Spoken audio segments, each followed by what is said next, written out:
ಇವತ್ತು ಇಲ್ಲಿ ಬರುವಂತದ್ದಾಯಿತು ಮತ್ತು ಇವತ್ತು ರೈತರ ಒಂದು ಶಕ್ತಿ ಏನನ್ನೋದು ಇವತ್ತು ಇಲ್ಲಿ ನೀವೆಲ್ಲ ನೆರೆದಿರಲ್ಲ ಈ ಹೋರಾಟ ಅದಕ್ಕಾಗಿ ಇವತ್ತು ಈ ರೈತರನ್ನ ಎದುರು ಹಾಕೊಂಡ್ರೆ ಯಾವ ಸರ್ಕಾರನೂ ಬದುಕುವುದಿಲ್ಲ ತಿಳ್ಕೊಂಡ್ಬಿಟ್ರಿ. ಹಿಂದೆ ಹಲವಾರು ಉದಾಹರಣೆಗಳಿದ್ದಾವೆ. ರೈತರನ್ನ ಎದುರು ಹಾಕೊಂಡಂತ ಸರ್ಕಾರಗಳು ಅಲ್ಲಿ ಪತನ ಆದಂತದ್ದು ನಾವು ನೋಡಿದ್ದೇವೆ. ಸರ್ಕಾರಗಳು ಬದಲಾವಣೆ ಆಗಿದ್ದು ನೋಡಿದ್ದೇವೆ. ಆ ಒಂದು ಶಕ್ತಿ ರೈತರಿಗೆ ಒಂದು ಶಕ್ತಿ ಇದೆ. ಅದು ಸಂಘಟನೆಯ ಮುಖಾಂತರ ಹೋರಾಟ ಮಾಡಿದಾಗ ಒಂದು ಹೆಚ್ಚಿನ ರೀತಿ ಸಂಘಟನೆ ಬರ್ಲಿಕ್ಕೆ ಸಾಧ್ಯ ಇದೆ. ಏಕೆಂದ್ರೆ ಇವತ್ತು ಡಿವೈಡ್ ಅಂಡ್ ರೂಲ್ ಅಂತಿದೆ ಅಲ್ಲ, ಆ ರೀತಿ ನಮ್ಮ ರೈತ ಸಂಘಟನೆಯನ್ನ ಡಿವೈಡ್ ಮಾಡಿಕೊಂಡು ಅದರ ಲಾಭ ಪಡ್ಕೊಳ್ಳುವಂತ ವ್ಯವಸ್ಥೆ ಹಲವಾರು ವರ್ಷಗಳಿಂದ ನಡೆಯುವುದು ನಿಮಗೆಲ್ಲ ಗೊತ್ತಿದೆ. ಹಿಂದೆಲ್ಲ ನಾನು ನೋಡಿದ್ದೇನೆ. ನಾನು ಹಿಂದೆ ಪ್ರತಿಪಕ್ಷದ ನಾಯಕನಾಗಿ ಕೆಲಸ ಮಾಡಿದ್ದೇನೆ. ಮತ್ತು ಇನ್ನೊಂದು ಬಹಳ ಮುಖ್ಯವಾಗಿ ನಾನು ಸಕ್ಕರೆ ಇಲಾಖೆ ಎಡಿಷನಲ್ ಚಾರ್ಜ್ ಕೊಟ್ಟಿದ್ದೆ ನನಗೆ ಕಂದಾಯ ಮಂತ್ರಿ ಇದ್ದಾಗ ಯಡಿಯೂರಪ್ಪನವರು. ಅವಾಗ ಆ ಇಲಾಖೆಯ ಒಳ ಹೋಗುಗಳು ಏನಿದೆ ಅದನ್ನು ತಿಳ್ಕೊಂಡಿದ್ದೀನಿ. ನಾನು ಸಕ್ಕರೆ ಇಲಾಖೆ ಮಂತ್ರಿಯಾಗಿ ಕೆಲಸ ಮಾಡಿದ್ದೇನೆ. ಹೀಗಾಗಿ ಇವತ್ತು ಕಬ್ಬು ಬೆಳೆಗಾರರ ಸಮಸ್ಯೆ ಏನಿದೆ ಅವತ್ತಿನಿಂದ ಗುರ್ತಿರುವಂತಹ ವ್ಯಕ್ತಿ ನಾನು. ಆ ಹಿನ್ನೆಲೆಯಲ್ಲಿ ಇವತ್ತೇನು ಕಬ್ಬು ಬೆಳೆಗಾರರು ಇಷ್ಟು ಶ್ರಮಪಟ್ಟು ಕಬ್ಬು ಬೆಳೆಸಿ ಇವತ್ತು ಫ್ಯಾಕ್ಟರಿಗೆ ಆ ಕಬ್ಬನ್ನು ರವಾನೆ ಮಾಡುವ ಮುಖಾಂತರ ಸಕ್ಕರೆ ಉತ್ಪಾದನೆ ಮತ್ತು ಆ ಸಕ್ಕರೆ ಫ್ಯಾಕ್ಟರಿಗಳನ್ನು ಉಳಿಸುವಂತ ಕೆಲಸ ಇವತ್ತು ಯಾರಾದ್ರೂ ಮಾಡ್ತಿದ್ರೆ ಆ ರೈತ ಅನ್ನುವಂತ ಮಾತನ್ನು ಇರ್ತಾನೆ ಕಬ್ಬು ಬೆಳೆಗಾರ. ಹೀಗಾಗಿ ಈ ಒಂದು ಶಕ್ತಿ ಏನಿದೆ, ನಾ ಹಿಂದೆ ನೋಡಿದ್ರೆ ಡಾಕ್ಟರ್ ನಂಜುಂಡಸ್ವಾಮಿ ಅವರ ರೈತ ಹೋರಾಟ ಮಾಡುವಂತ ಸಂದರ್ಭದಲ್ಲಿ ನಾನು ನೋಡಿದ್ದೇನೆ. ಲಕ್ಷಾಂತರ ಜನ ಹೋರಾಟದಲ್ಲಿ ಭಾಗವಹಿಸ್ತಿದ್ರು ಮತ್ತು ಅವರೇನೋ ಕೆಲವೊಂದು ರೆಸೊಲ್ಯೂಷನ್ ನಿರ್ಧಾರಗಳನ್ನು ಮಾಡ್ತಿದ್ರು. ಆ ನಿರ್ಧಾರಕ್ಕೆ ಬದ್ಧರಾಗಿ ಸರ್ಕಾರವನ್ನು ನಡ್ಕೊಳ್ಳುವಂತದ್ದು ನಾವು ನೋಡಿದ್ದೀವಿ. ಆ ಹಿನ್ನೆಲೆಯಲ್ಲಿ ಇವತ್ತು ಹೋರಾಟ ಮತ್ತು ಸಂಘಟನೆ ಅದಕ್ಕಾಗಿ ನೀವತ್ತು ಎಲ್ಲರೂ ಒಗ್ಗಟ್ಟಾಗಿ ಕೇವಲ ಇಲ್ಲಿ ಗುರ್ಲಾಪುರ ಕ್ರಾಸ್ ಅಲ್ಲ, ಇವತ್ತು ಇಡೀ ರಾಜ್ಯದಲ್ಲಿ ಬೇರೆ ಬೇರೆ ಭಾಗದಲ್ಲಿ ಸಹಿತ ನಾನು ಈಗ ಗೋಕಾಕದಿಂದ ಬರಬೇಕಂತ ಮಾಡಿದ್ದೆ. ಅಲ್ಲಿ ಸಹಿತ ರೋಡ್ ಬ್ಲಾಕ್ ಮಾಡಿದಾರೆ ರೈತರು. ಹೀಗಾಗಿ ನಾನು ಇಲ್ಲಿಂದ ಬಂದು ಔರಾದಿ ಮುಖಾಂತರ ನಾವು ಬರುವಂತದ್ದಾಯ್ತು. ಅದಕ್ಕಾಗಿ ಈ ರೀತಿ ಬಾಗಲಕೋಟೆ ಇರ್ಬೋದು, ಬಿಜಾಪುರ ಇರ್ಬೋದು, ಅಥವಾ ಬೀದರ್ ಇರ್ಬೋದು, ಗುಲ್ಬರ್ಗ ಇರ್ಬೋದು, ಅಥವಾ ಮಂಡ್ಯ ಕಡೆ ಇರ್ಬೋದು, ಎಲ್ಲೆಲ್ಲಿ ಇವತ್ತು ನಮ್ಮ ಕಬ್ಬು ಬೆಳೆಗಾರಿದ್ದಾರೆ ಎಲ್ಲ ಕಡೆ ಒಂದು ದೃಢ ನಿರ್ಧಾರ ಮಾಡಿದ್ರಲ್ಲ, ಇದು ಬಹಳ ಮಹತ್ವದ್ದು. ಎಲ್ಲ ಕಡೆ ಒಗ್ಗಟ್ಟಿಂದ, ಯಾಕಂದ್ರೆ ಇಲ್ಲೊಂದು ರೀತಿ ಒಂದ್ ಕಡೆ ನಿರ್ಧಾರ, ಮತ್ತೊಂದು ಕಡೆ ನಿರ್ಧಾರ, ಅಲ್ಲೊಂದು ರೀತಿ ಹೋರಾಟ, ಇದು ಆಗಲಾರ್ದೇ ಎಲ್ಲರೂ ಸಹಿತ ಇವರು ಒಗ್ಗಟ್ಟಾಗಿ ಕೆಲಸ ಮಾಡ್ತಾರಲ್ಲ, ಇದು ಬಹಳ ಇಂಪಾರ್ಟೆಂಟ್ ಅನ್ನುವಂಥದ್ದು. ಮತ್ತೆ ಇನ್ನೊಂದು ಬಹಳ ಮುಖ್ಯವಾಗಿ ಇವತ್ತು ಯಾಕೋ ಏನು ನನಗೆ ಗುರ್ತಾಗ್ತಾ ಇಲ್ಲ, ಈ ಇಲೆಕ್ಟ್ರಾನ್ ಎಲ್ಲರೂ ಒಂದು ಸಣ್ಣ ಪುಟ್ಟ ಗದ್ದಲಾದ್ರೆ, ಸಣ್ಣ ಪುಟ್ಟ ಒಂದು ಸಭೆ ಆದ್ರೆ ಇಲೆಕ್ಟ್ರಾನ್ ಮಾಧ್ಯಮದಲ್ಲಿ ದೊಡ್ಡ ಸುದ್ದಿ ಆಗ್ತದೆ. ಇಲೆಕ್ಟ್ರಾನ್ ಮಾಧ್ಯಮದಲ್ಲಿ ದೊಡ್ಡ ಸುದ್ದಿ ಆಗ್ತದೆ. ನಾವು ಯೂಟ್ಯೂಬ್ ಅದರಲ್ಲ, ಇವರೇ ಸುದ್ದಿ ಮಾಡಾಕತ್ತಾರೆ ಯೂಟ್ಯೂಬ್. ಅದಕ್ಕೆ ಪ್ರಿಂಟ್ ಮೀಡಿಯಾದ ನಾನು ನೋಡಾಕತ್ತೀನಿ. ಪ್ರಿಂಟ್ ಮೀಡಿಯಾದಾಗೂ ನೋಡಾಕತ್ತಿದ್ದೆ ನಾನು. ಎಲ್ಲೇ ಒಂದ್ ಕಡೆ ಕಂಡಕ್ಟರ್ಗೆ 4 ಮಂದಿ ಬಡದಾಟ ಆದ್ರೆ ನಮ್ಮ ಇದ್ರ ಹತ್ರ ಯಾವ್ದೋ ನಮ್ಮ ಸಾಂಬ್ರಾ ಹತ್ರ ಅದು ದಿಲ್ಲಿ ನ್ಯೂಸ್ ಪೇಪರ್ ಆಗಿ ಬಂದಿತ್ತು, 4-5 ಮಂದಿ ಬಡದಾಟ.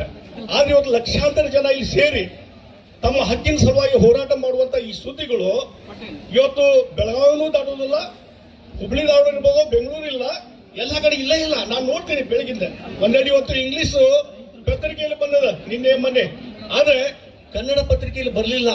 ಅದಕ್ಕಾಗಿ ನಾವು ಒಂದು ಹೇಳ್ತೀನಿ ಮಾಧ್ಯಮದವರಿಗೆ, ಇವತ್ತು ರೈತರ ಶಕ್ತಿ ಏನನ್ನೋದು ಇವತ್ತು ಜನರಿಗೆ ಸರ್ಕಾರಕ್ಕೆ ಮುಟ್ಟಿಸುವಂತ ಕೆಲಸ ಇವತ್ತು ಯಾರು ಮಾಡಬೇಕು? ಮಾಧ್ಯಮದವರು ಮಾಡಬೇಕು. ಆ ಕೆಲಸವನ್ನು ಮಾಡಿ ಅನ್ನುವಂಥದ್ದನ್ನ ಒತ್ತಾಯವನ್ನು ನಾನು ಮಾಡ್ತೀನಿ. ಇಲ್ಲಿದ್ರೆ ಏನಾಗ್ತದೆ ಇವತ್ತಿನ ಇದು ಸುದ್ದಿ ಮತ್ತೆ ನಮ್ಮ ರಾಜ್ಯದ ಇಂಟೆಲಿಜೆನ್ಸಿ ಏನ್ ಮಾಡೋದು ಗೊತ್ತಿಲ್ಲ, ನಮ್ಮ ಕೇಂದ್ರ ಸರ್ಕಾರದ ಇಂಟೆಲಿಜೆನ್ಸಿ ಏನ್ ಗೊತ್ತಿಲ್ಲ. ಇಲ್ಲಿಂದ ಸುದ್ದಿ ಹೋಗ್ಬೇಕಲ್ಲ. ಯಾಕೆ ನಾನು ಮುಖ್ಯಮಂತ್ರಿ ಇದ್ದಾಗ ನೋಡ್ತಿದ್ದೆ, ಬೆಳಗ್ಗೆ ನನಗೆ ನಮ್ಗೆ IPS ಆಫೀಸರು ಯಾರು ಇಂಟೆಲಿಜೆನ್ಸ್ ಹೆಡ್ ಇರ್ತಾರಲ್ಲ ಅವ್ರು ಬಂದು ಹೇಳಿದ್ರು ಇಲ್ಲಿ ಸ್ಟ್ರೈಕ್ ನಡೆದ, ಇಲ್ಲಿ ನಡೆದ ಹೋರಾಟ, ಅವ್ರಿಗೇನು ಹೇಳಬೇಕು ಏನಂತ ಮುಖ್ಯಮಂತ್ರಿಗಳಿಂದ ಇನ್ಸ್ಟ್ರಕ್ಷನ್ ತಗೋತಿದ್ರು. ಹಾಗಾದ್ರೆ ಇವತ್ತು ಯಾರೋ ಇನ್ಸ್ಟ್ರಕ್ಷನ್ ಕೊಡೋರಿಲ್ಲ.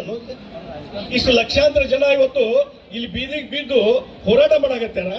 ಒಂದಾದ್ರೂ ಮೆಸೇಜ್ ಈಗ ಜಿಲ್ಲಾಧಿಕಾರಿಗೆ ಬಂದಿದ್ದಾರೆ, ಒಪ್ಕೋದಿಲ್ಲ. ಅವ್ರ ಡ್ಯೂಟಿ ಪಾಪ ಜಿಲ್ಲಾಧಿಕಾರಿ ಒಳ್ಳೆ ರೀತಿ ಪ್ರಾಮಾಣಿಕ ಕೆಲಸ ಮಾಡ್ತಾನೆ, ನನಗೂ ಗೊತ್ತಿದೆ ಅದು. ಜಿಲ್ಲಾಧಿಕಾರಿ ಇಲ್ಲಿ ಬೆಳಗಾವಿ ಜಿಲ್ಲಾಧಿಕಾರಿ ತಮ್ಮ ಹಾನೆಸ್ಟ್ ಆಗಿ ಏನ್ ಆದ್ರೂ ಅವ್ರದ್ದೊಂದು ಇತಿಮಿತಿ ಇದೆ, ಆ ಇತಿಮಿತಿ ದಾಟಿ ಹೋಗ್ಲಿಕ್ಕೆ ಆಗುದಿಲ್ಲ. ಆದ್ರೆ ಇದನ್ನ ಯಾವ ಜವಾಬ್ದಾರಿ ತಗೋಬೇಕು? ಇಲ್ಲಿದ್ದಂತ ಉಸ್ತುವಾರಿ ಮಂತ್ರಿಗಳಿರ್ಬೋದು, ಆಮೇಲೆ ಸಂಬಂಧಪಟ್ಟಂತ ಇಲಾಖೆಯ ಮಂತ್ರಿ ಇರ್ಬೋದು, ಮುಖ್ಯಮಂತ್ರಿ ಇರ್ಬೋದು, ಇದು ಜವಾಬ್ದಾರಿ ತಗೋಬೇಕಲ್ಲ. ಈ ಒಳಗಾಗಿ ಮೆಸೇಜ್ ತಗೊಂಡು ನಿಮ್ ಕೂಡ ಚರ್ಚೆ ಚಾಲು ಮಾಡ್ಬೇಕಾಯ್ತಲ್ಲ. ನಾವು ಒಂದು ಹೇಳ್ತೀನಿ, ನಾನು ಯಾವಾಗಲೂ ಹಿಂದೆ ಬಹುಶಃ ಪ್ರತಿಪಕ್ಷದ ನಾಯಕನಿದ್ದಾಗ ನೀವು ಅಸೆಂಬ್ಲಿ ರೆಕಾರ್ಡ್ಸ್ ಅನ್ನು ತೆಗೆದು ನೋಡಿದ್ರು, ಈ ಕಬ್ಬು ಬೆಳೆಗಾರರ ಹೋರಾಟದ ಸಲುವಾಗಿ ಅವ್ರಿಗೆ ದರ ನಿಗದಿ ಮಾಡೋ ಸಲುವಾಗಿ ಎಷ್ಟು ಸಲ ಮಾತಾಡಿದ್ದೇನೆ ನಿಮಗೂ ಗೊತ್ತಿದೆ. ಅದನ್ನ ಹೇಳಕ್ ಹೋಗುದಿಲ್ಲ, ಬಹಳಷ್ಟು ಸಲ ಚರ್ಚೆ ಮಾಡಿದ್ದೇನೆ, ಒಂದು ಇತ್ಯರ್ಥ ತಗೊಂಡ್ಬಂದಿದ್ದೇನೆ.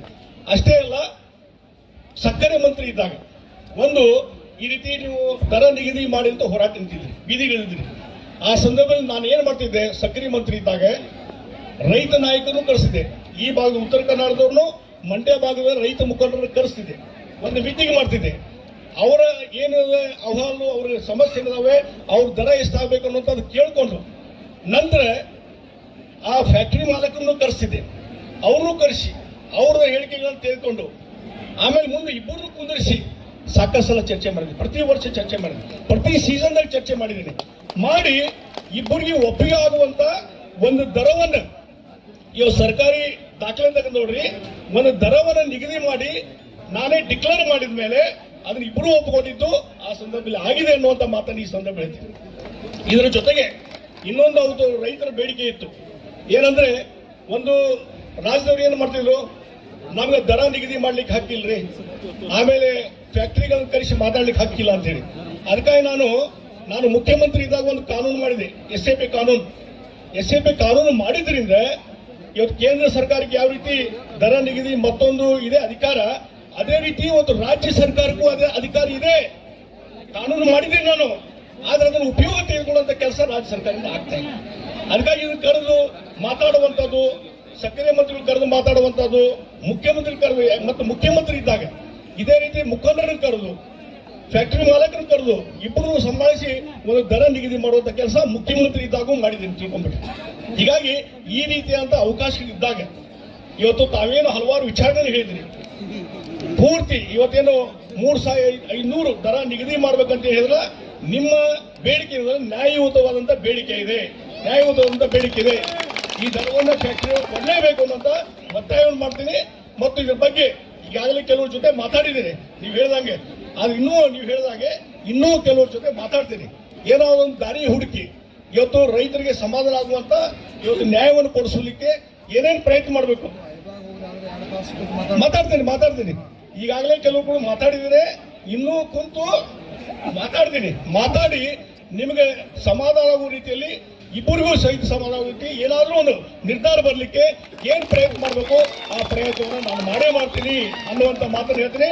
ಯಾಕಂದ್ರೆ ರೈತರ ಹೋರಾಟ ಕಳ್ಕಳಿ ನನಗೆ ಗುರ್ತೀನಿ. ಮತ್ತೆ ಯಾವಾಗಲೂ ಅಧಿಕಾರ ಯಾವುದೋ ಸಚಿವ ಇಲಾಖೆ ಇರ್ಬೋದು ಅಥವಾ ಒಬ್ಬ ಲೀಡರ್ ಆಫ್ ಅಪೋಸಿಷನ್ ಇದ್ದಾಗ ರೈತರ ಪರವಾಗಿ ಹೋರಾಟ ಮಾಡಿದಂತ ಮೊದಲ ವ್ಯಕ್ತಿ ನಾನು ಅನ್ನುವಂಥದ್ದನ್ನ ಈ ಸಂದರ್ಭ ಹೇಳ್ತೀನಿ. ಅದನ್ನು ಮುಂದುವರಿಸ್ತೇನೆ.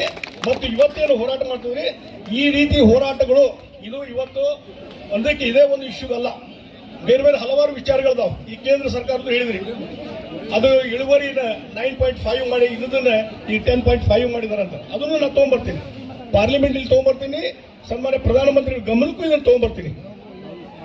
ಡೆಫಿನೆಟ್ಲಿ ಅವರು ಮಾಡುತ್ತಾರೆ, ಅದನ್ನು ಒಂದು ಪ್ರಯತ್ನ ಮಾಡೋಣ. ಅದಕ್ಕೆ ಇದೊಂದು ಕಬ್ಬು ಬೆಳೆಗಾರರ ಅಷ್ಟೇ ಅಲ್ಲದೆ ಇನ್ನೂ ಹಲವಾರು ರೈತರ ಸಮಸ್ಯೆ ಇದಲ್ಲ, ನಾವು ನೀವು ಒಂದ್ಸಲ ಚರ್ಚೆ ಮಾಡೋಣ. ಅದಕ್ಕೆ ಪಾರ್ಲಿಮೆಂಟ್ ಅಲ್ಲಿ ಏನೋ ಒಂದು ಉತ್ತರ ತಗೋಬೇಕು, ಅಲ್ಲಿ ಏನು ಗಮನಕ್ಕೆ ತಗೋಬೇಕು ಅದನ್ನು ತಗೊಂಡ್ಬರ್ತೀನಿ. ರಾಜ್ಯ ಸರ್ಕಾರ ಮಟ್ಟದಲ್ಲಿ ಏನ್ ಕೆಲಸ ಮಾಡಬೇಕು ಅದನ್ನು ಮಾಡ್ಲಿಕ್ಕೆ ನಾನು ತಯಾರಿದ್ದೇನೆ ಅನ್ನುವಂತ ಮಾತನ್ನ ಈ ಸಂದರ್ಭದಲ್ಲಿ ಹೇಳ್ತೀನಿ. ನಿಮ್ಮ ಹೋರಾಟ ಯಶಸ್ವಿಯಾಗಿ ನಡೀಲಿ ಅನ್ನುವಂತ ಮಾತನ್ನ ಈ ಸಂದರ್ಭ ಹೇಳಿ, ನಿಮ್ಮ ಹೋರಾಟಕ್ಕೆ ಸಂಪೂರ್ಣವಾದಂತ ನಮ್ಮ ಬೆಂಬಲ ಇದೆ ಅನ್ನುವಂತ ಮಾತನ್ನ ಈ ಸಂದರ್ಭದಲ್ಲಿ ಹೇಳಿ, ಮುಂದೆ ಈಗ ನೀವು ನಮ್ಮ ಅಧ್ಯಕ್ಷರು ಹೇಳಿದಾಗೆ, ಹೋರಾಟಗಾರರು ಹೇಳಿದಾಗೆ ಇವತ್ತು ನಾನು ಇಲ್ಲಿ ಇರ್ತೇನೆ. ಇದ್ದು ಫ್ಯಾಕ್ಟರಿ ಮಾಲಕರ ಜೊತೆ DC ಅವರು ಕೂಡ ಮಾತಾಡಿ ಅದಕ್ಕೇನಾದ್ರು ಇತ್ಯರ್ಥ ಆಗುವ ರೀತಿಯಲ್ಲಿ ನಾನು ಪ್ರಯತ್ನ ಮಾಡ್ತೀನಿ.